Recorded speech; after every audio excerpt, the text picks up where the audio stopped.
really excited about getting this game into players' hands and letting them experience this massive world. A main cornerstone of D4 is play your way. As a player continues to advance through the story and into the endgame, they'll unlock a ton of brand new activities that provide meaningful progression, no matter their playstyle. Players will be able to keep progressing in the narrative of the game. Alongside that, the whole team has worked on crafting a variety of different experiences players can pursue.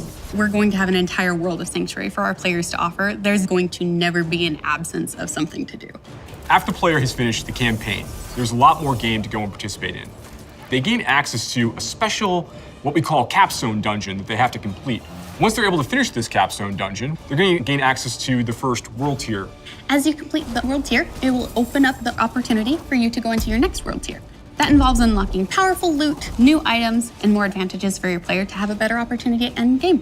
Whether you're a fan of dungeons, PvP, or just roaming around the world, there's a way to continue your Diablo adventure long after hitting max level.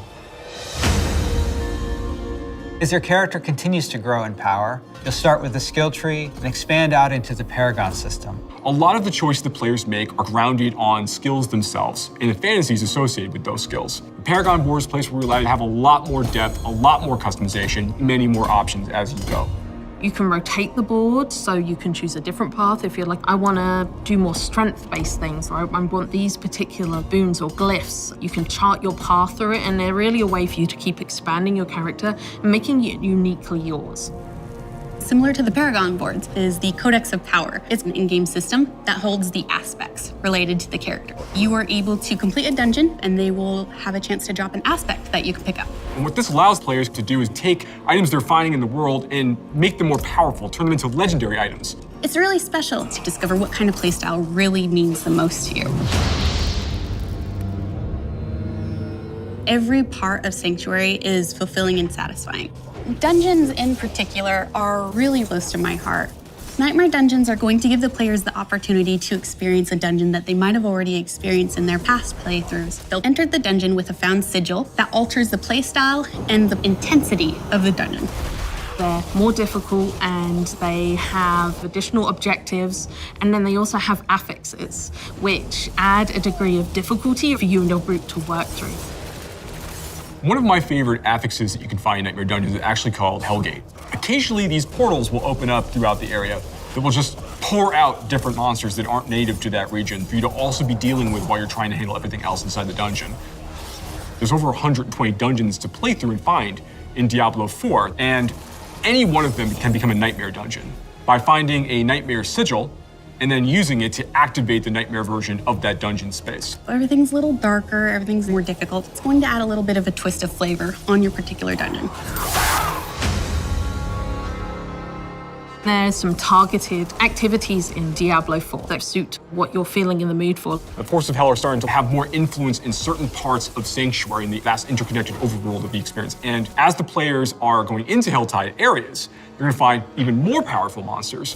And by killing them, they'll be able to gain these special shards they can take to go and use to purchase these big rewards that are available at these caches that are found littered throughout Helltide areas. The sky darkens and the rivers run red, meteors fall from the sky, and the monsters get harder.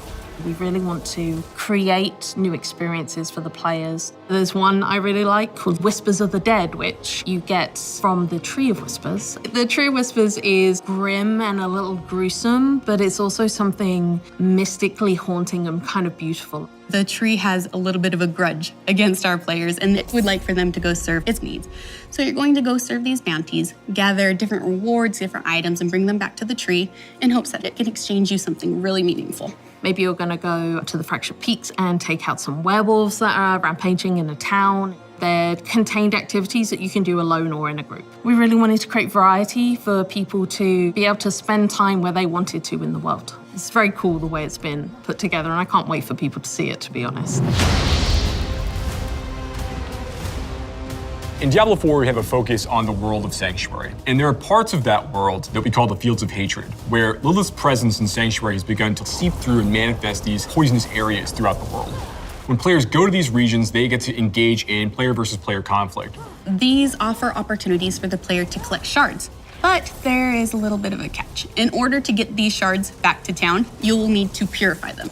Other players will definitely know that you're attempting to purify your shards, so you'd better be prepared to fight if you're going to be playing any PvP, and be prepared that you might lose some stuff in the meantime. Once they've got the purified shards, they can take these, go back to nearby towns to sell them, and then use that to buy a whole bunch of interesting cosmetic items and rewards. It's a place for people who really love PvP and want to still get loot and still increase their character's power.